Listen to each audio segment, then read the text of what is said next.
What is up, everyone? And thank you for tuning in to the Don't Say the F Word podcast. We are live on Instagram right now. If you're not checking this out on Instagram, well, then you're not checking it out live. You're probably watching us on Rumble or Spotify or YouTube or something like that. But my name is Mark. I'm Mark the Monster Clementine. I'm orange. I'm fuzzy. And I got this cool hat, Bullet Club Chicago. And we got AEW Collision's going to be kicking things off in Chicago just a couple weeks. Debut. Going to have CM Punk there. We will be joined here shortly by the big guy and his illegal brother-in-law Joe. They will be covering all things from the week of pro wrestling. Maybe they'll touch on a few rumors and all kinds of shenanigans. Going to pay some respect to the late, great Iron Sheik. Hey, Joe's here. Let me, I got Bomb Shelter Radio playing. Don't know if you can hear it. Can you hear it? I hear it a little bit. Yes, I do.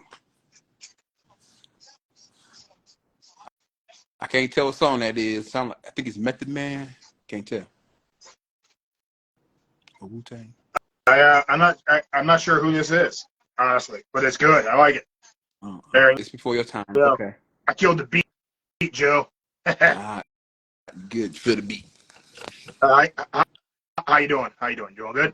I'm doing good. How about you? Fantastic, Joe. I got a quick question for you. Oh yeah, what's up? Where your buddy Stan at? Man, he's he was out late. I don't know where he is. Okay. You didn't mention Stan to the big guy, did you? Man, me and you have a conversation we like this, and when me and the big guy have a conversation we like this. So all right, yeah. I don't. Stan gambles, Joe, and I don't really know if. I don't know that. I don't know if Jeremy's gonna be down with the amount of gambling I've been involved in. I've been betting on Beyblades, Joe. Don't know worry. if you see that right there. Yeah, I see it. That's my Joker Beyblade. From bringing me in a lot of money. Okay. Let me let's see. You see all that money? I see. Ooh, I see some dollars up there. Yeah. Money. Mm-hmm. Yeah. Stan's my Beyblade plug, and I've been raking up a lot of cash, Joe. So that's a lot of ones, man. What you be doing with them ones? No. There's more than ones. Wait right there.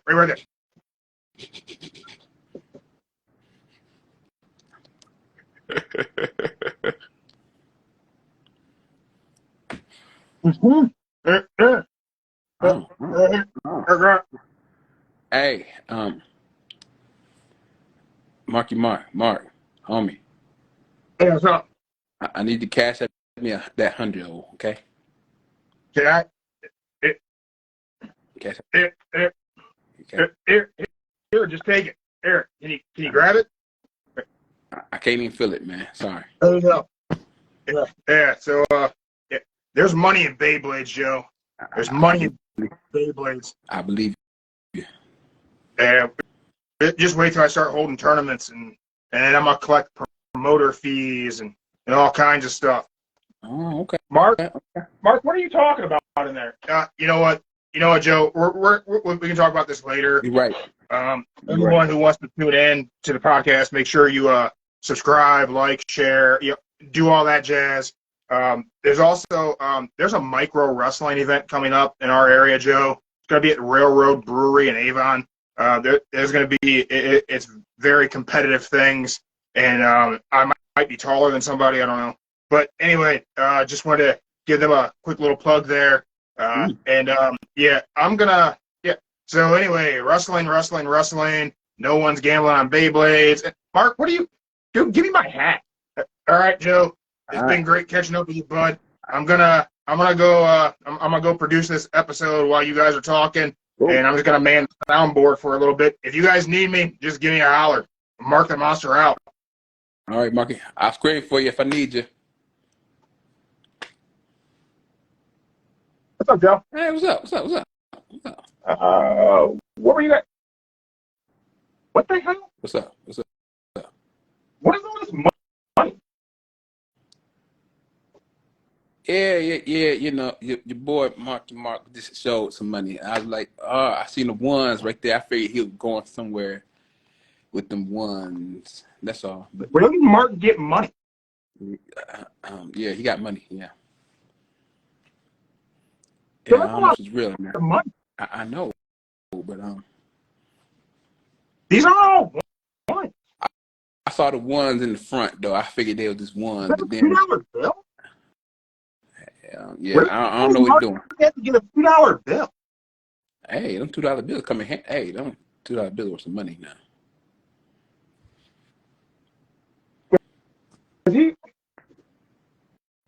Was he taken from the SummerSlam fund? Oh, I ain't see the SummerSlam fund. I just There's not he just point to the back. that much money in the SummerSlam fund. Where is he getting money from? If I knew, I knew, but I Are really you don't paying know. him? No, sorry, I mean, I don't pay him like that. no. I just see Mark maybe once a week. That's about it.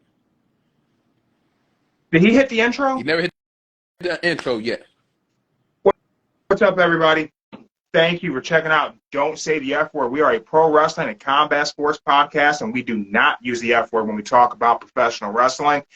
Some of you already met my boy Mark. He helps produce. He's the sound guy. I'm Jeremy. That's my illegal brother-in-law, Joe. Cheers. Happy Sunday. How's your week been, Joe? It's been peachy, great. Why is there another? I just found more money. He did say he was gonna cash at me $100, but I don't know what for. He just Can said. I just put that through the camera? Can you take it if I just? Can you grab? Get it? I could. I can't get Nah, it. that Sorry. didn't work. No, it didn't work. All right. So it's Sunday. We have the full week of pro wrestling to talk about.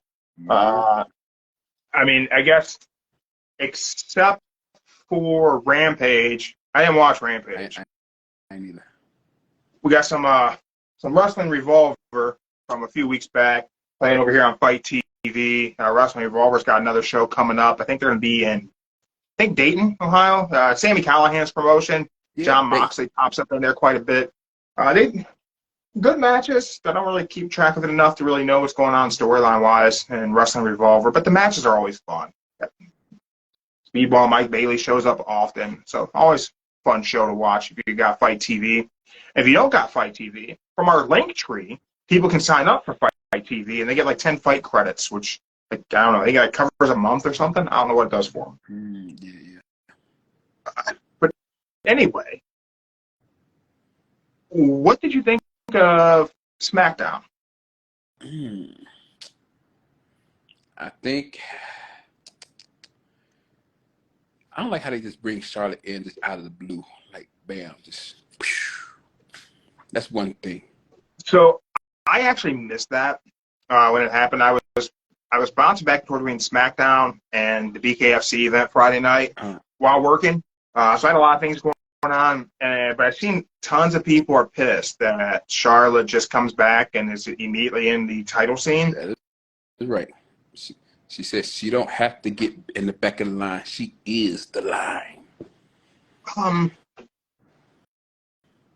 I mean, I guess really the character of being a Flair in pro wrestling, Rick, Charlotte, I don't think it matters. I think the character is about being a champion. I don't think the character of a Flair in pro wrestling has anything else to it other than being a champion, losing the title, and regaining the title. I mean, Ric Flair is a 16-time world champion. He lost the title 16 times. Well, in WWE, he's 16, but in reality, he like 22. Yeah, it's something like that. Which then that just means he lost it 22 times. But that does mean there was 22 times where he put somebody over. You know, Dusty not Dusty without Ric Flair. Mm-hmm. Sting isn't Sting without Ric Flair. And Ric Flair put Sting over very early on, made Sting be a star. So Ric was very good at understanding the business from that perspective. I've seen so many people. I've seen so many posts and so many things. People were saying that they're sick of that. That's what Charlotte does, blah blah. And I get it, but I don't know if I believe that beating Charlotte Flair for a world title means the same as beating Ric Flair for a title. But I also think that it's not apples to apples there either. That is true. You know what I mean? Like, even though women's pro wrestling is not my thing, I don't think that it's not the same. I don't know that any title is the same meaning as taking the NWA title off of Ric Flair in the 70s and 80s. Mm-hmm. Except for whoever beats Roman. But other than that, nothing else really means as much as beating Ric Flair did back then. Yeah, but right now, I can't even tell you who is Charlotte's #1 rival, because they'd be like flip-flop. She'll just have new rival every so often. So it's like, 1 minute it's Alexa, the next it was Sasha, but she gone. But then it was Becky. But then her and Becky fell out. So you don't really know who is actually her #1 rival, because she got. So what's the feud supposed to be? What's for Charlotte? Who's she feuding with? It's going to be Asuka. Since Asuka got the belt now. Oh. Don't feel like I knew that. Okay. Let's just bright you up. So Bianca was mad because of the whole situation. She asked Adam Pearce for another match. Adam gave her another match. That's when they revealed the new SmackDown Women's Champion to Asuka. Then Asuka did a little speech. That's when Charlotte music hit. And there you go. So the title, there's only one title now? There is. You know how she had the Raw SmackDown, the Raw belt, but now it's the SmackDown belt. So they changed it to all like gold and white. So is there just one, or is there two? There's just one now, like they did Roman, just one belt. So I don't know if they're gonna do it the Raw belt, go to SmackDown Raw belt tomorrow. I know it's crazy. Well, that's confusing. Yes. Oh, and it seems like they're trying to unify the women's tag team belts. So the NXT and the WWE. There's still a women's tag team belt? Damn, you is Dr. Luke. Okay, so yeah. Who has it? Ronda and Blaze got it. They won the tournament last Monday. Yeah, you have to Luke. I feel like I don't remember seeing the tag belts. Recently, me and your sister watched one of Ronda's tag matches just to see if she learned how to professionally wrestle at all over the last, 4 years, 5 years, whatever it is she's been doing it. And I don't think she has, but I guess that's up. Yes, yeah. So let's screw it. We'll have that conversation because last night Amanda Nunes retired in the UFC as a champ. I saw that. Asked if she would do WWE, and she said the contract's right. She didn't see why not. And damn, it wouldn't surprise me if they figure out how to put that together, because they did Brock and Kane, and that was disastrous because they had them do a shoot style match in Saudi Arabia instead of letting Cain Velasquez wrestle, which he actually can wrestle professionally, kind of good. He did himself a AAA. But I look at, like, I think it's funny. So Ronda's career, tons of the internet wrestling community and the internet sites and your, I don't want to call out their names because the last time I mentioned them, the original YouTube channel got pulled down. Okay. So, Just call them blank. well, Wrestling Revolver gets called WR on a lot of things. So we'll say WC, and Okay. then the big C that might be Alcoholics or not. Everybody was always so hyped on Ronda's pro wrestling ability when she came to WWE, and oh, great rookie year and all this stuff. She sucked. She can't wrestle, man. No. It looks bad. Ronda's got great mic skills. No, she don't. She can't cut a promo. It's terrible. People are going to be mad that I said it, but nobody likes it. Nobody likes it.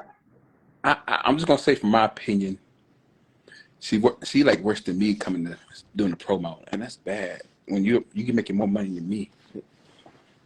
I think the problem is there's an attempt to have Ronda portray some sort of a character, whether it's her trying to pander to the crowd to be a babyface or her trying to turn it up a notch to be a heel. None of that's necessary because she's just painfully easy to dislike. Or you know what it is? Try to get people to not like her. I think it's not. She's just not used to crowds screaming back at her. She used to boos, not actually everybody calling her out on what she did wrong. At this stage, someone who was a high-level athlete, judo, Olympics, you have the UFC. When it comes to pro wrestling, she seems uncoordinated. And I'm not a pro wrestler. I'm not. It's not. So I'm that armchair quarterback, I guess, talking shit about someone trying to do something, and it's not it. I just don't think people for so long talked about how great she was when she wasn't, and now it's become not the cool thing, but like now people are willing to call her out on it. It's very similar to her MMA career, where Rogan and so many people talked about Ronda's improvement in her striking, and her coach led her to believe she was a boxer and she was going to knock chicks out. And her striking was god awful. God awful. Ronda can't box. And they told her she could box, and she got knocked out. And then she tried to box with Holly Holm and got kicked in the head and got knocked out. Then she tried to box with Amanda Nunes and got knocked out. And then she went to pro wrestling. And in pro wrestling, everybody told her she was great at things she wasn't great at. And now everyone is seeing that again. I forgot about her boxing career, to tell you the truth. I forgot about that.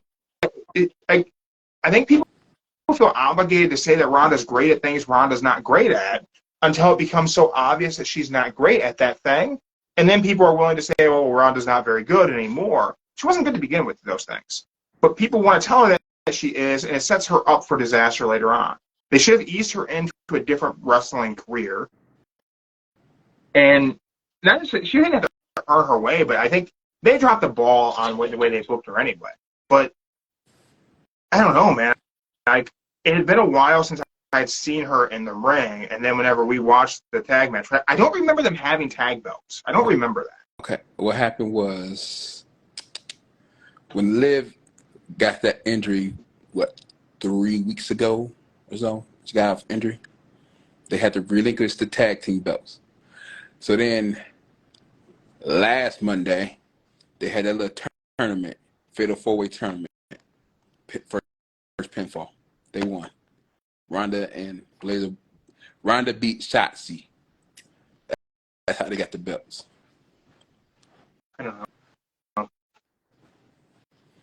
I just I don't. Doesn't. It's not wrestling. It's booked for me. The match is done. Her match was not produced well. She doesn't seem coordinated to do pro wrestling. Anytime she has a mic, it's not great. Just I don't know. Just it's not good TV. Hey, but you got to think about it.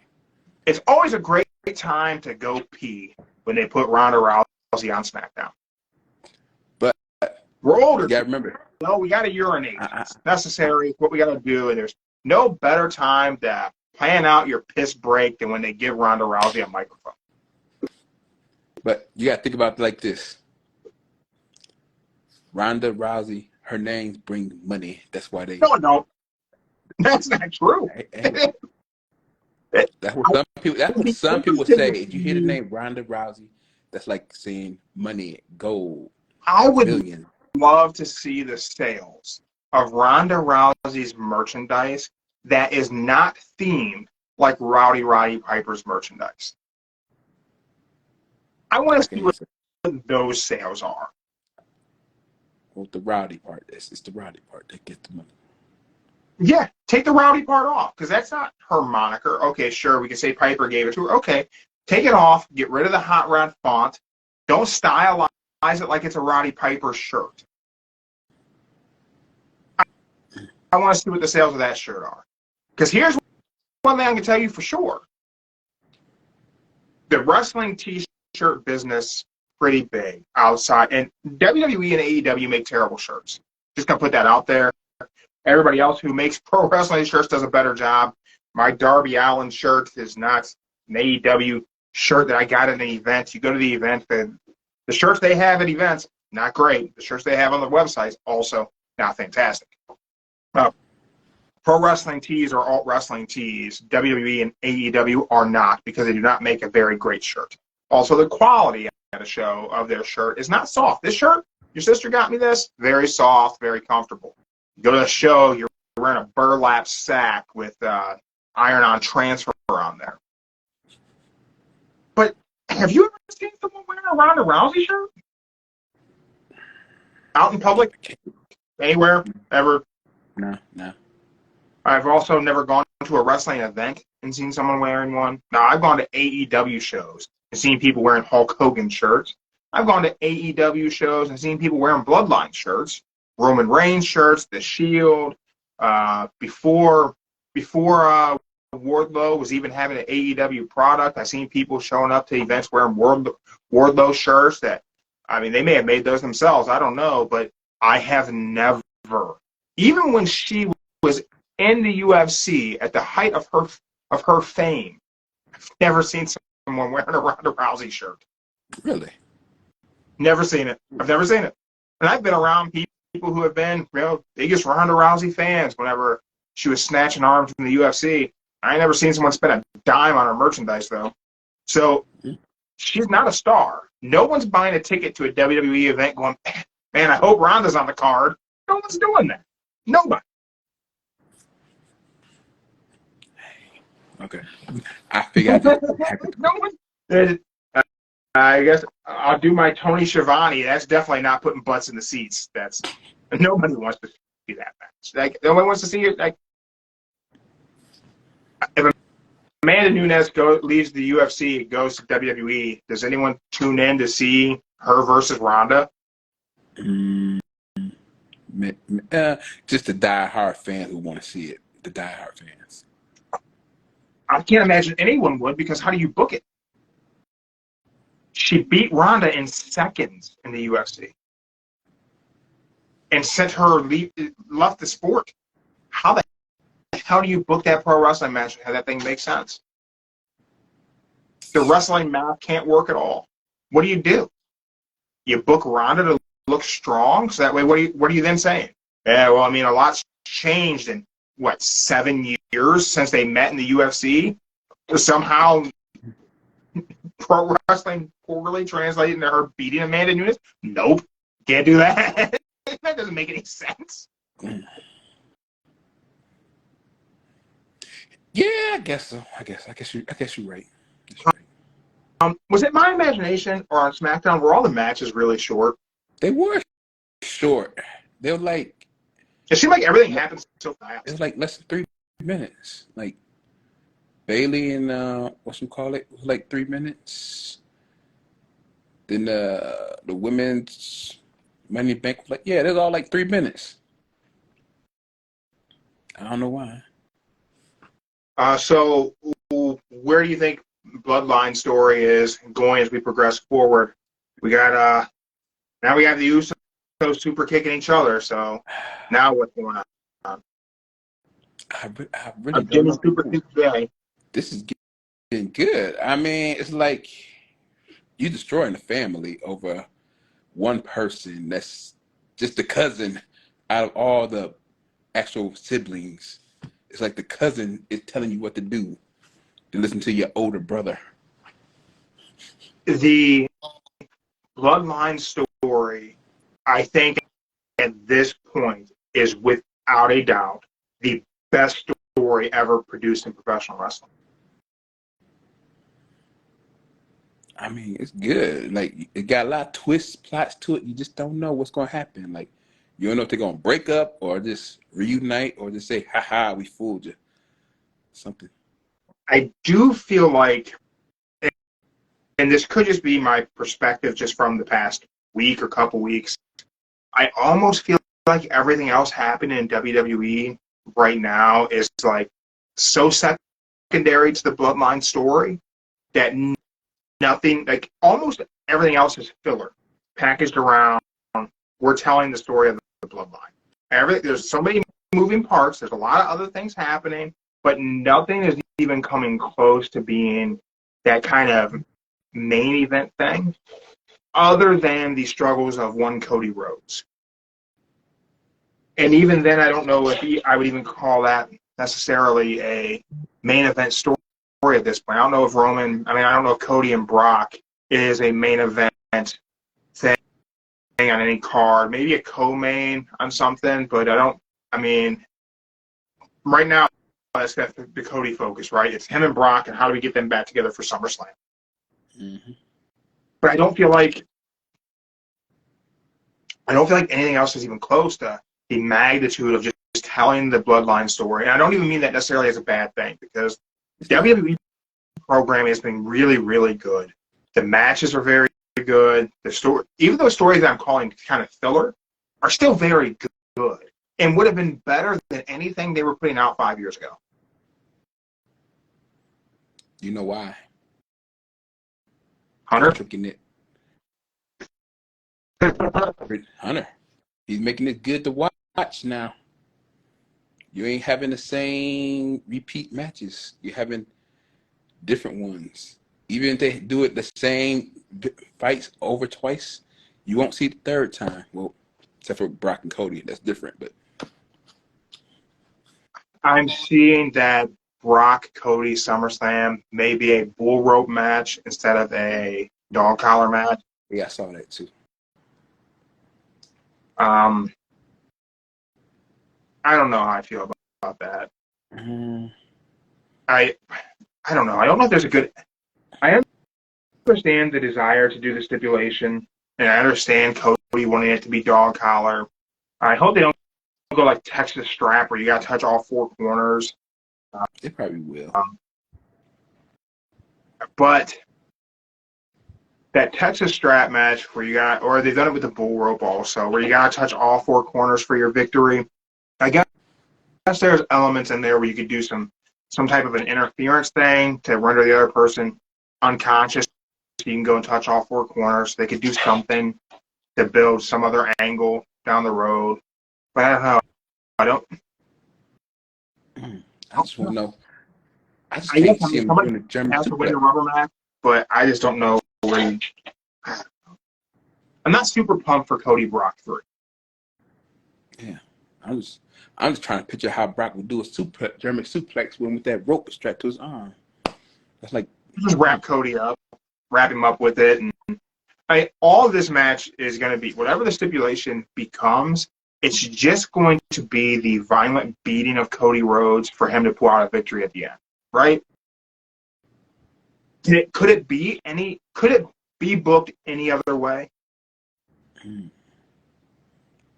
an extreme match. That's probably about it. Extreme. And even then, that has to be Brock brutally beats Cody for 3 minutes, and then Cody pulls out the victory, right?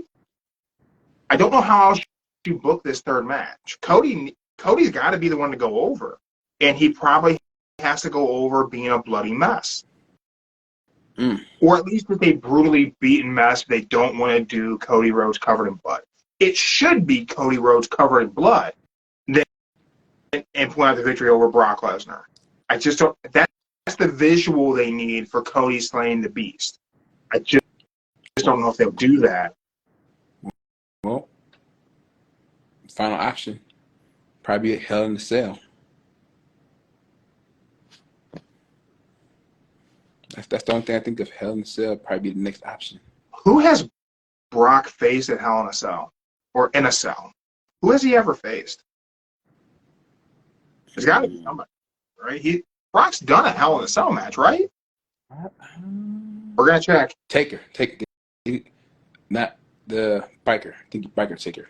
He did in Hell in a Cell. Really? I think biker Taker. Not positive. Oh. I think It's a 2015. Yeah, 2015. Lesnar and Taker Hell in a Cell.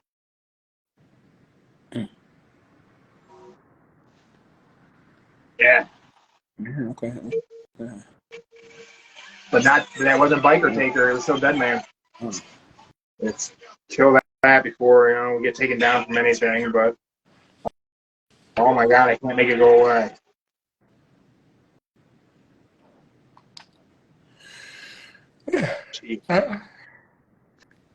So I guess I could see them doing that maybe. They definitely want to do a stipulation. They could do a cage match. Maybe have Cody get that moonsault off the cage in WWE like he did in AEW. But the Hell in a Cell would be better because you could be more violent in that Hell in a Cell. As long as they don't bring back the red cell, I'm cool with it. No. I would like to bring back the blue cage. I want the blue cage back for cage matches. Big Blue. I miss that thing. Yeah, I remember that. How do you feel about Dynamite? I like Dynamite. I had a feeling it was going to be Adam Cole. Had that feeling. We predicted that. Yep. I like the fact that MJF threw all the shots at. Oh, he did good. Did him dirty, too. So we got, it was at WrestleMania when he returned against Kane that he went back to being regular Taker. So then that led to the Brock Taker Hell in a Cell. Yeah. So we got Dale there letting us know that. Yeah, Adam Cole and MJF, how'd you feel about the promo? It was good. Did you catch what happened during that promo? Yeah. The crowd threw shots at was cheering for Mark. Huh? Mark the Monster got over with the crowd. They were chanting Mark. Really? I didn't hear that. Yeah, they were chanting Mark at MJF. They were just calling for Mark the Monster. That's what was going on there. Oh, my bad. Sorry, Mark. Yeah. I'll still be listening to what they're saying. Then I heard if I was to take a piss test, who'd be better? Mark, where you at, bud? Mark, come here. My bad, Mark. Oh, hey, yeah, Joe. Whenever MJF was out there, the crowd was going, Mark, Mark, Mark. And that's for me. I'm really over with the AEW fan base. Me and MJF, we're really good friends. And got a little bit of I got a little bit of that shine. I'm a star, Joe. You're a star. I'm a bright shining star. All right. Back to the soundboard. I missed it. Yeah. Guess we need Mark merch. I don't know. Guess so. Yeah, but still. That promo was good. One thing I really liked about that promo, and I can't remember ever seeing this done in any wrestling promos prior to Eddie Kingston, CM Punk, where they went to the opposing corners and cut their promos on each other and built that tension because they were so separated yet so heated. And they did that with MJF and Adam Cole, and I really like that way of executing the promo. They don't got to be right in each other's faces and talking shit. They can just stand apart, and I think MJF referenced all the perfect stuff for this. He did. That's why I liked it so good. Like all the internet things and calling Keith Lee's manager. And how did you feel about the callback to Adam Cole's NXT promo against on Karrion Kross? I really forgot about that when he brought that up. I'm like, dang, he did do that too. Yeah. That That was was in NXT when Adam Cole did that promo on Karrion Kross. That was such a good promo. You know what they got to do to make Adam Cole cool? Ring the freaking bell. And for MJF to hit it, and he had all the exact same beats to deliver that. MJF is such a great heel. Is such a great student of pro wrestling. And no one's even close. I just want to know. Dom's real close to being as good of a heel. But think about between Dom and MJF. I don't know which one who does do their own promo or reads a promo because MJF You're does right. really good. Dom's is highly produced, highly written. Mhm. Crowd noise piped in. Mic is turned down, which I'm for it. I'm not mad at it. However, I don't like that AEW is doing it for Don Callis. Well, he did turn his back on Omega, so that's Yeah, why they did it. that's Don Callis does not have that kind of heat in AEW. The crowd is not booing Don Callis so loud that it's drowning out his mic. They did what they're doing for Dom, but in WWE for Dom's got real heel heat. Don Callis, I don't think he has that kind of heat that the crowd's legitimately booing that loud because now he's with Takeshita and people like him. He's a great wrestler. Don Callis turning on Kenny Omega and the Elite. I don't think it really truly means as much to the fans as AEW wants it to mean. They don't. Because I don't think fans really care that Dom was with Kenny, except for whenever we had heel Kenny for a little while, whenever he was the belt collector. But Don Callis being involved with them when Kenny came back as a babyface, and the Elite are baby faces now, kind of. Yeah, I would say the Elite.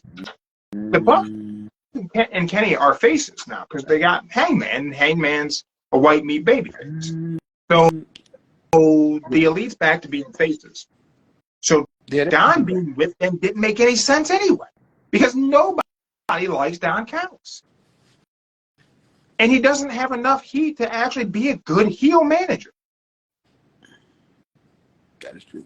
He don't. When he was Cyrus the Virus in ECW, maybe then. But that, like I posted earlier, that was a very long time ago. Yeah, that was. But Did you nobody can beat know Don. how many Collision promos on Dynamite all focused on CM Punk? I know. That's why I said. Now, So, reportedly, Punk's announcement hasn't done much to really boost ticket sales for Collision outside of Chicago. I know. I don't know if there's any facts to that report. That seems like a great clickbait thing. Maybe that would be the thumbnail that we use. I don't know. Nah, I seen it too. I seen it that ticket sales for even over in UK for the Collision is not that great right now. Yeah. It's I've also seen that the TV ratings in the UK have actually declined since the announcement of the Wembley show, which doesn't make any sense. yeah. Which, whenever you see those headlines, which I didn't clickbait it and go in, that could be anything. It could be a minuscule thing that someone's reporting to really get some traction to their site. My thing is, do fans still care about CM Punk? See, this is where it would have been better if it wasn't like a trio match for that main event for Collision. If they had it like a really good match, in my opinion, it'd be worth watching. But really, bringing CM Punk back right now is really not that great of an idea. Maybe if they did it like the third week of the show when they seen that ticket sale or show rating wasn't that great. But I get it. It's in Chicago first day, so you gotta have CM Punk there. Yeah, but they contemplated not doing Chicago. I don't know if you had seen that. They weren't going to do Chicago. They were considering doing Jacksonville, and they probably would have done Jacksonville if they couldn't have guaranteed Punk at that first show. because they didn't feel like they would be able to sell out in Chicago without Punk. So they were going to do Jacksonville, go back to home base and launch it there. I guess for nerddom, I would have liked to have seen them do Jacksonville. Yes. I agree with you. I don't think Punk's return match should be a trios match, especially a trios match that doesn't make a lot of sense. And I say it doesn't make a lot of sense. I get the CM Punk Samoa Joe story. I don't get the Samoa Joe with the Bullet Club. Now, if we're going to put Samoa Joe in AEW's Bullet Club, I'm here for it. I will buy a Samoa Joe Bullet Club shirt. In my opinion, Samoa Joe He's not a group person. Alone, man. He's not a group person. Nope. But if you're going to put him in a group, put him in AEW's Bullet Club. Still, he's just not a group person. He's a solo person. AEW's Bullet Club. What's Switchblade and They still going by the Bullet Club. But they're a Bullet Club Gold or something. Is that what they're saying? I think so. Well, yeah, they come out with their version of the Bullet Club. They come out with the Bullet Club, but their logo is gold. It's not like it's gold. I think they're calling themselves Bullet Club Gold, which I don't know. Dave Finlay in New Japan it said basically like whatever they're doing in AEW has nothing to do with him.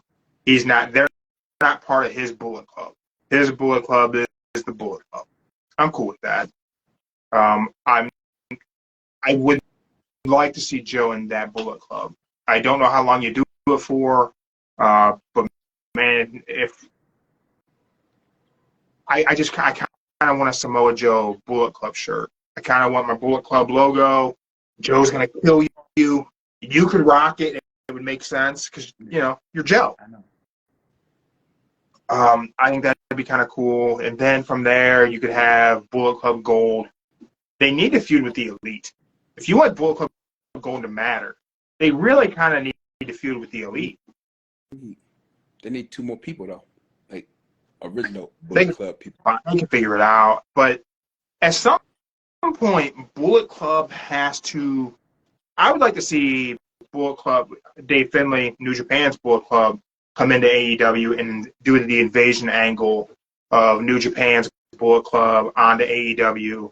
And they could, if they chose to go against Bullet Club Gold, that's fine. But I think they should invade and go after the Elite. That should be the feud that starts at Forbidden Door. Because I think there's a story to be told of the Elite leaving New Japan to help form AEW and what that took away from New Japan and took away from the Bullet Club and took money away from all those guys because of, the shirts don't sell like they used to and at Hot Topic. I think there's a story to be told there in AEW that I think would be money, and I think it would be interesting. I think we'd get tons of great matches. And I think they're going back to putting way too many of their eggs in the CM Punk basket by having the Collision promo just be about Punk. That's it. That's the whole promo. 7 times on the Dynamite broadcast, I think? The exact same CM Punk promo, the second coming of CM Punk. First of all, it's like the 5th coming of CM Punk. He takes his ball and goes home all the time.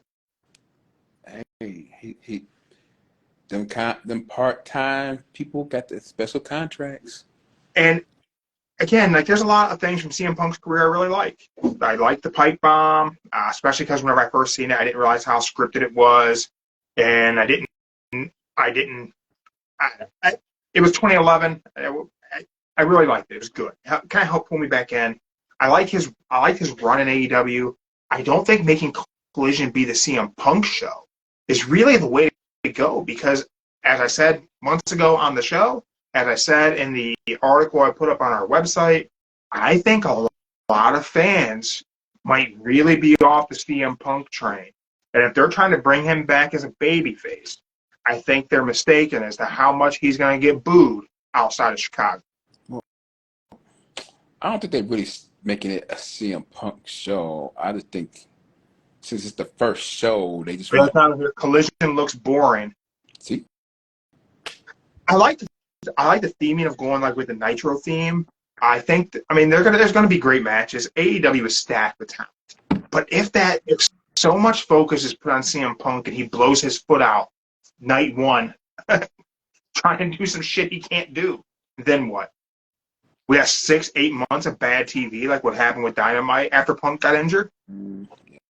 They had everything banking on CM Punk being healthy and being able to move forward, and then whenever he couldn't, they couldn't put the show together. Nothing made sense. If they're doing that again, it's a huge error. And it's not the sky is falling and AEW is going out of business. I don't think that at all. But clearly, Darby Allin shirt, Bullet Club hat, I'm an AEW fan. I just think, then John Cena will go to AEW. Yeah, could you imagine Cena in AEW? Nah, he ain't gonna do it. I could, but he said before he wouldn't do it. Want to join Bullet Club, but I got this cool John Cena figure right here. You like that? I do. Your sister got me this. I wonder where she got it from. Still in the box, just like that. Mint John Cena figure. You can't just walk into getting a mint John Cena figure like this. You don't see these everywhere because you can't see it. I don't know, man. If Punk gets hurt, God forbid, I don't want Punk to get hurt. I'm not. But man, if it happens, then what? Then what's the Collision show then? Because they didn't even promote any. You had the Punk match is what they're promoting, but they're only putting Punk on the promos for it. They're not talking about Bullet Club. They're not talking about FTR being in the match. It's just that CM Punk's coming back. I think what they're trying to do is just let you know that, hey, you will only see CM Punk on Collision. You won't see him on Dynamite. Because they never... Is that what they want to do? They never once mentioned him on Dynamite. They always said CM Punk Collision. So you see them truly keeping the roster separated of people who want to work with CM Punk and people who don't want to work with CM Punk? It sounds like it, because... And if that is the case, if that's the direction Tony Khan has gone, what a terrible leader of a company. But you can't figure it out that if half your company doesn't want to work with an individual, that you need to just get that individual to fall in line. Like, he's the outlier. It's not everybody. If half your company won't work with one individual, that one individual needs to be the one you make fall in line. I get that Tony Khan says Punk's important to the company. I get it. I think he does bring some value. But I don't think he brings the value any longer that Tony Khan thinks that he brings. And I think from the reports, and I don't have a site I have a source to cite on that. I can't say, I know for sure ticket sales. Just the headlines I've seen from the articles I didn't click on, that the ticket sales aren't there because Punk's going to be part of that show. And I think the article I said that I think fans are tired of Punk being Punk. I think that's showing. And I think the answer is heel CM Punk. Yes, heel CM Punk. Anti-AEW CM Punk. Anti-fans CM Punk. Oh, wait. Here we go. CM Punk is the biggest financial flop in wrestling history. I'm sure they pay a lot of money. So a comment here, they feel like AEW versus WWE would be better than all the stuff they're doing right now for wrestling. Man, I could see that being done someday, maybe. But I don't know that we necessarily need, like, that would be the ultimate Forbidden Door pay-per-view, right? WWE, AEW, New Japan. I don't see that ever taking place because I don't think anyone offers anything that's beneficial for WWE, because at this stage, WWE doesn't need anyone's help. I say it like this. Forbidden Door. Give it 5. Give it 5 years. Give it 5 years from now. They're gonna do that Forbidden Door just one time. I just think down the road, maybe. Once Vince is gone, maybe. But I just don't know that anyone could bring anything to the table in the near future that benefits WWE because they don't need it. But I do think this year's Forbidden Door looks like a great pay-per-view. I think all those matches are going to be fantastic. I hope that after we get Kenny and Will Ospreay, and this is my hope. If I had the pencil, and today I just want to see Roman Reigns versus Jon Moxley, I want to see the Shield triple threat winning between the companies. I want Moxley and somebody versus Seth and Roman. I want to see Kenny Omega on Dynamite ripping in to CM Punk. I want a Punk Omega feud that happens on 2 different programs where we don't have the possibility of a match taking place. And those guys, it doesn't have to be direct, taking little shots at each other, building an animosity to eventually down the road later in the year, it becomes a full-on promo war against one another, but play out all the backstage shit that we know happened. Kenny talk about, and this could be Kenny's contract's up at the end of the year, right? Yeah, him and the Young Bucks all end of this year. So, I mean, you think those guys leave? You think the Elite leaves AEW at the end of the year? No, because, whatchamacallit? Who is it? Is it Matt or the Young Bucks? One of them. One of them got like a broken foot injury, whatever, something wrong with their leg. Well, I know one of them had a bicep injury that's healing up. Yeah, whoever that one is. Yeah, but he's healing up. I mean, he seems all right. He's wrestled with it. But he ain't trying to wrestle that much anymore. He trying to after this. I think he said one more contract and that's it. He done wrestling. Yeah. So I think Kenny will I could see Kenny leave, man. I could see Kenny leave AEW. I can't really see him leave because the sad part about it, if he does go to WWE, he won't be able to do that. He can't do the signature. You think? I think WWE would treat Kenny Omega very well. But today's WWE, now that Cody, seeing what they did with Cody, treated Cody got the big star treatment just like he deserved to have. I could see them doing that with Kenny. I can too, but imagine the feud they could have there, Cody and Kenny in WWE if Kenny jumps ship. There's a story there already. Cody left them. Cody left because he wanted to be a champion one more time. That's it. Doesn't matter. The story is Cody left. That's the story. But if I had to, I would build that up in AEW of Kenny and CM Punk and tell a long story to bring us to the end of the year. And loser leaves AEW. And Kenny loses. So what you're basically trying to say is you'd rather see AEW go downhill if they lose the Young Bucks and Kenny Omega. They'd be gone. Do you think if Kenny and the Bucks left AEW that it would be a demise for AEW? Or do you think that they've got enough in play where they could survive without the Elite? Whenever the Punk and the Elite thing happened, I was very adamant, like, you can't lose the Elite. Like, there was all the rumors were they're going to get rid of whoever, blah, blah, blah. I very much felt then, in that moment, they couldn't lose the Elite. But I think in the time that the Elite and Punk were suspended, AEW continued to build its homegrown talent. Mm-hmm.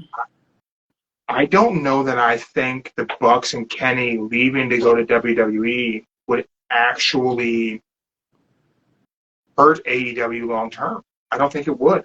But on the flip side, gotta be the negative person here. Everybody knew I gotta be the negative person. Everybody knew that they were still coming back soon. Didn't know when, but soon they'll be back. So you think it was definitive? Like, they're gone. You think that really would be a painful thing for AEW to overcome? You don't think like guys like Darby, the Four Pillars, you don't think those guys are built up enough to, I don't want to say carry the company, but I don't got a better term to use. You don't think those guys are built up to carry the company? I mean, if you go with like MJF, yeah, if MJF stays, he could probably do it. But that's up in the Do you air think too. MJF stays? That's up in the air too. But I'm just saying, most of the people they got right now, they got good talent, but they ain't at that star level just yet. They're getting there. They're going up there for it, but they ain't at that star level yet where they want to keep your eye on that person, see if they be that person. But they're getting like, look at Darby for instance. Darby, he's okay. He got some good extreme. Hey, I ain't saying that. I ain't, like I said, gotta be the negative person here. The negative person here. Let me be negative. He got good matches, but is he drawing in people to come in to watch him? Not really. Look at Orange Cassidy. Orange Cassidy's doing more things than Darby doing right now, and he ain't really saying shit. He ain't even cutting a promo. He just standing there like a damn statue. I mean, that's his whole thing, right? Yeah. I mean, his whole thing is to not care enough to really cut a promo, which I don't know. I don't know how long that character lasts for him. And then he defends a title that means absolutely nothing. Yes. Yes. That intergalactic curtain jerker first match of the night title that Orange Cassidy has is so meaningless. And I don't even know. But I do like Orange Cassidy. Oddly enough, I give a lot of grief to him carrying that belt, but I actually really like Orange Cassidy. I don't like the title. And I feel like if Kenny and the Bucks left, I feel like AEW keeps moving along. I really do. And 8 months ago, that statement wouldn't have been the same. But I think they've built up some guys. I think the four pillars are strong. Jungle Boy's sketchy. But I think you got Wardlow still there. He could do a lot still with the company. Ricky Starks. Ricky, he good. He getting up there. You're a Ricky Starks fan? I mean, he's getting up there. He's getting up there. He's getting up there. I say the heel him was better than the goody two shoe right now. The heel him was better. I think heel Ricky Starks is the Ricky Starks that you need to have, and you need to get the heel Ricky Starks over to the point that he becomes the babyface Ricky Starks. Because, like Max said, he's the pebble. His entire shtick is The Rock. And how did Rock get over? He was such a good heel, and he was so funny. You eventually had to cheer him. That's the route that you need to go with Ricky. He's just not that funny, man. But he got some good matches, though. He does got some good matches. He can definitely go. That's for sure.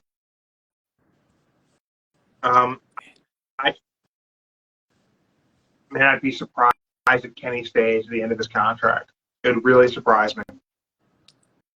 The Bucks I'm iffy on, but I mean, WWE has treated tag teams wrestling a lot better under Triple H, which was a big concern of the Bucks back in 2018, 2019.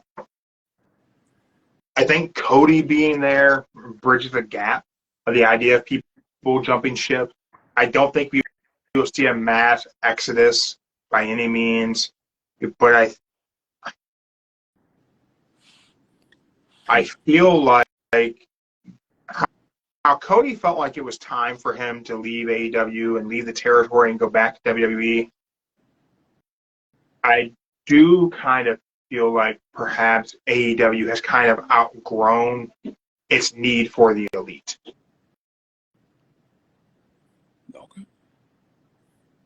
I'm just throwing it out there, the negative one. If they go, Yeah.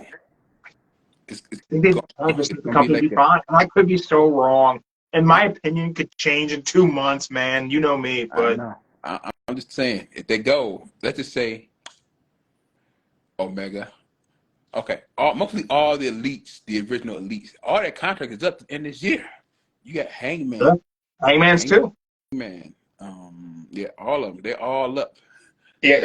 I think they would all be running out their extensions by the end of the year because I think they all end up with extensions. I think Hangman's for paternity leave got an extension. The Bucks and Kenny all had injury extensions on their contracts, and I believe those are up. Yeah. I'll So say it'll the be only one that could stay. interesting.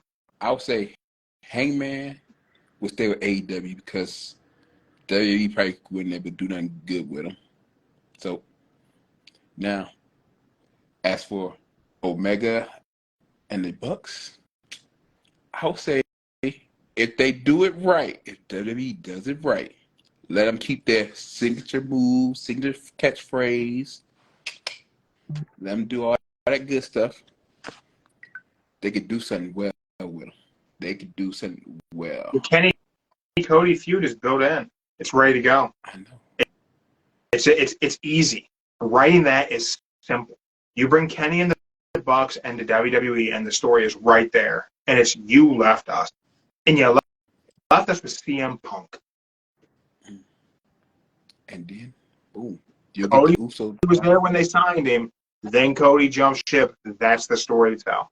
Yeah, I know. It's a little real, a little fake, but it's there's a story. There's a story to be told there that creates heat. It's really combustible, and you can have the elite come in, anti-Cody, cost Cody a title. You can do a lot. I just don't know what else you do with the elite in AEW.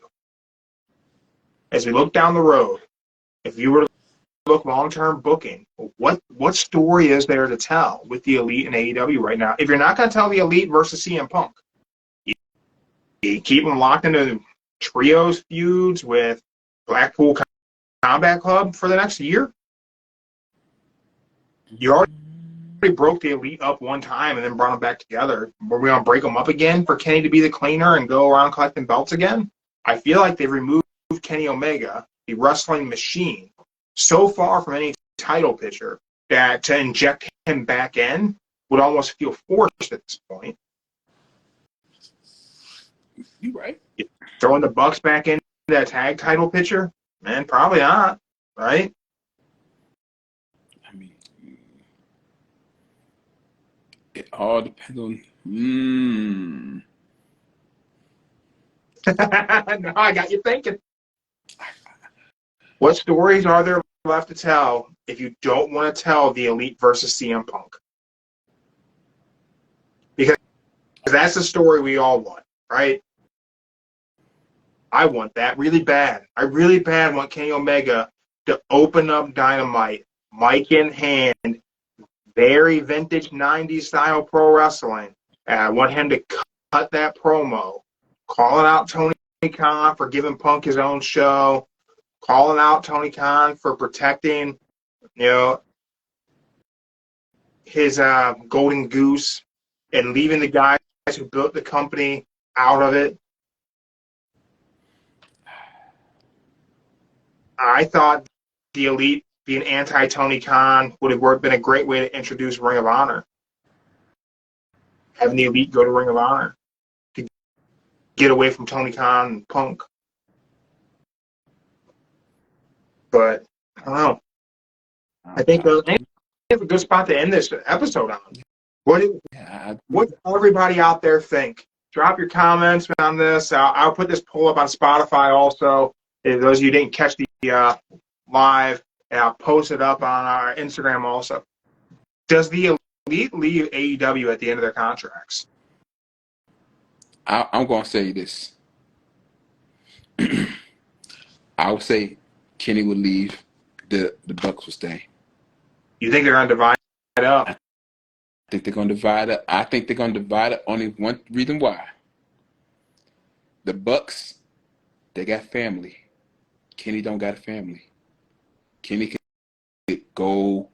So the travel schedule keeps the Bucks grounded with AEW. Yes, that's the only thing. So the Bucks and Hangman stay. Kenny go. They got family. Kenny can go. He ain't got no kids, no girlfriend, no nothing. I say picture this. Kenny leaves. Kenny debuts at the Rumble. Kenny eliminates Cody. Kenny wins the Rumble. Imagine that.